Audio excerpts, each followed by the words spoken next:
Saya masuk di bisnis ini dalam keadaan saya jatuh secara finansial, saya jatuh bangkrut.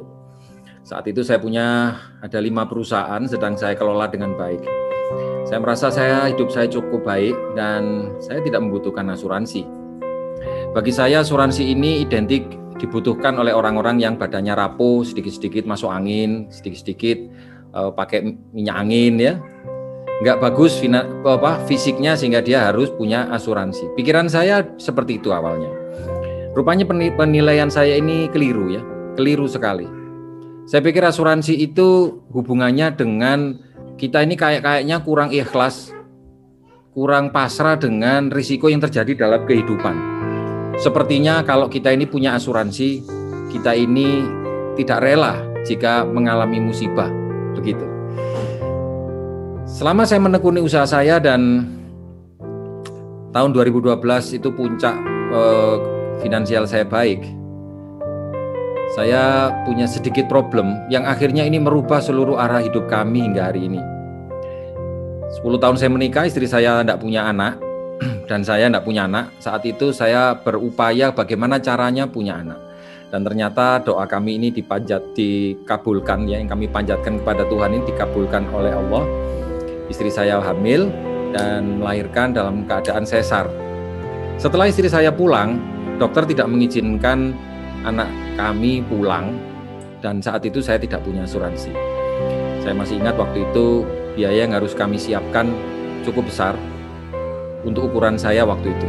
Sekitar 5-8 juta setiap hari di luar tindakan. 1 minggu, 2 minggu, 3 minggu anak saya tidak pulang. 1 bulan, 1 bulan setengah anak saya tidak pulang. Hingga pas masuk bulan kedua, setelah satu persatu aset dan harta yang saya miliki ini terpaksa harus kami jual demi untuk menyelamatkan nyawa anak kami.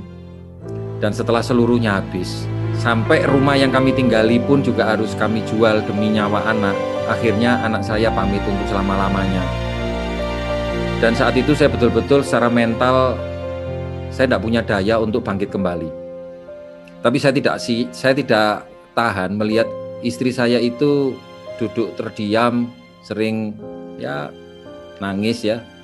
Karena sepertinya kayak sudah jatuh di impi tangga. Sebagai laki-laki saya mulai berpikir apa yang harus saya lakukan. Apa yang harus saya lakukan? Dan saat itu saya ketemu dengan seorang agen asuransi. Kebetulan beliau adalah kawan saya, beliau seorang pengusaha tambang emas, Pak Jenik namanya.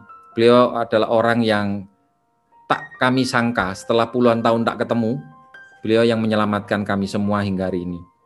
Dan saya ucapkan terima kasih yang sebesarnya kepada Pak Jenik, MD IT Bintang 1, sekaligus beliau menjadi seorang double diamond dan presiden New Univision. Nah, setelah saya membeli polis, saya pikir polis asuransi itu sama dengan polis yang saya beli sebelumnya di tempat lain, asuransi yang tidak perlu saya sebutkan namanya. Waktu itu saya bayar premi 3.500.000, saya mendapatkan manfaat 100 juta untuk sakit kritis dan 250 juta jika saya tutup usia. Meskipun terlambat saya membeli asuransi, bagi saya itu lebih baik daripada tidak sama sekali. Nah, setelah saya ketemu Pak Jenik, barulah saya melihat bahwa dengan biaya yang lebih ringan, 2,5 juta, Allianz mampu memberikan santunan sebesar 2 miliar. 1 miliar sakit kritis dan 1 miliar ketika tutup usia. Di situ saya mulai melihat, wah, ternyata asuransi ini berbeda-beda. Setelah itu saya mulai mempelajari tawaran kedua dari Pak Jenik untuk mau menjalankan bisnisnya. Tantangan saya waktu menjalankan bisnis adalah saya merasa seakan-akan asuransi ini kayak-kayaknya ya, sesuatu yang kurang bisa diterima masyarakat. Produknya saya setuju bagus, apalagi produk syariah Allianz ini mendapatkan penghargaan terbaik hingga hari ini. Dia masuk dalam jajaran perusahaan top dunia, jadi nggak ada masalah. Tapi kalau mau menjadi agen itu rasanya kayak berat gitu, apalagi kesannya kayak multi level marketing gitu, kesannya kayak nyari-nyari orang gitu ya. Sedangkan saya dulu sudah pernah menekuni bisnis network marketing cukup lama, 20 tahun lebih. Dan saya sudah memutuskan saya parkir di bisnis itu, bukan karena tidak ada hasilnya, tetapi saya tidak siap dengan konsekuensi ketika saya menekuni usaha itu. Saya bergabung di bisnis multi level, saya selalu mendapatkan hasil, tetapi orang yang saya ajak tidak selalu bisa mendapatkan hasil. Jadi saya berpikir bahwa kalau misalnya saya bisa dapat hasil, kemudian teman saya yang lainnya tidak dapat, ini kayak ada beban moral. Nah, setelah saya ngobrol lama dengan Pak Jenik, barulah pikiran itu satu persatu mulai punah. Yang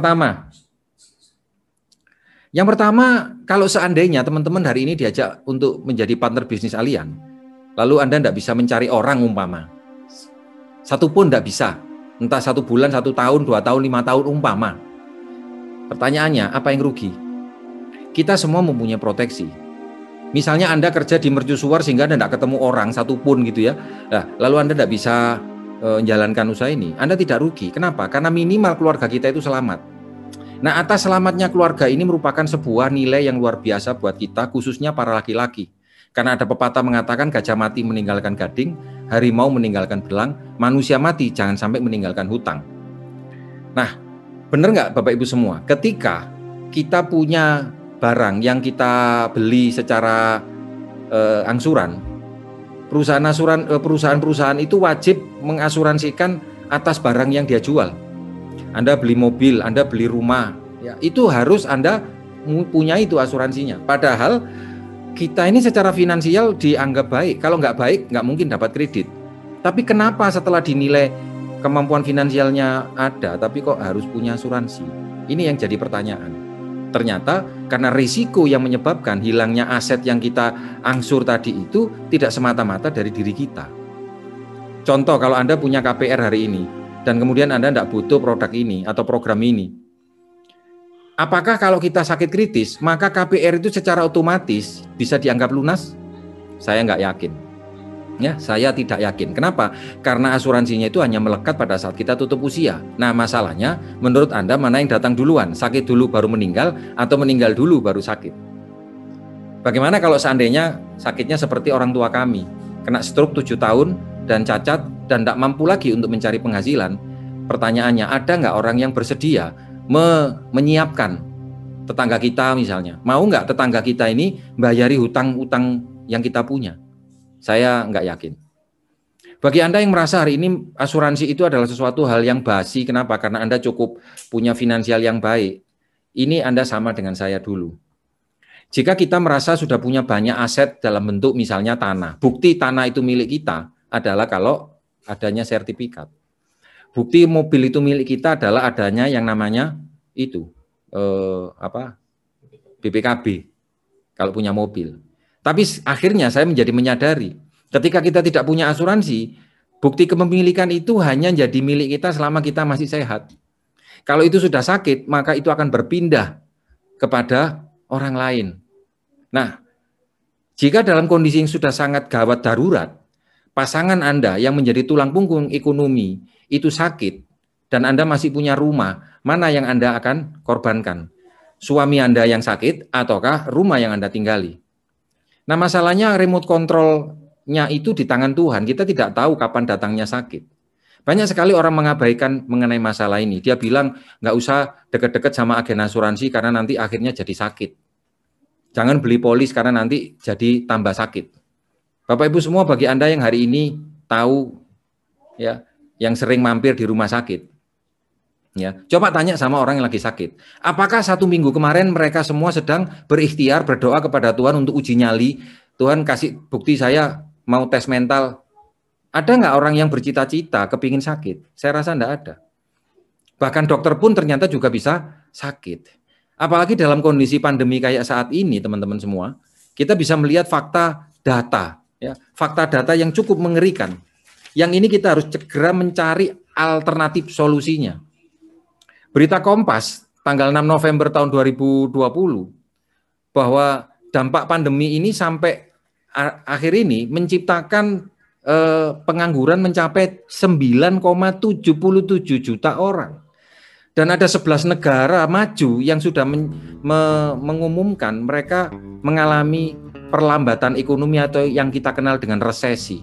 Mulai Amerika Serikat, Jerman, Perancis, Australia, Hong Kong, Italia, kemudian Singapura, Filipina, Korea Selatan, Italia, itu semua 12 Negara yang ya ada yang negara maju saja mereka bisa mengalami resesi. Nah, bagaimana dengan kita? Ya, negara saja bisa mengalami resesi kok ketika terjadi masalah dari ekonomi. Bagaimana dengan kita dari aspek skala mikro?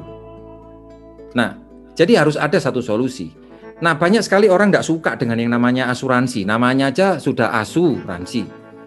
Ya, omongmu kayak wong tandes, Julian. Ya, saya setuju dengan Anda bahwa Anda nggak suka dengan asuransi. Tapi mari coba kita cari lembaga mana yang bersedia untuk menggantikan, memberikan dana santunan cuma-cuma, tidak dianggap hutang, tanpa jaminan, tanpa tanya ini dan itu, dalam nilai ratusan bahkan miliaran rupiah selain asuransi. Tolong bantu saya. Kau ini cari siapa?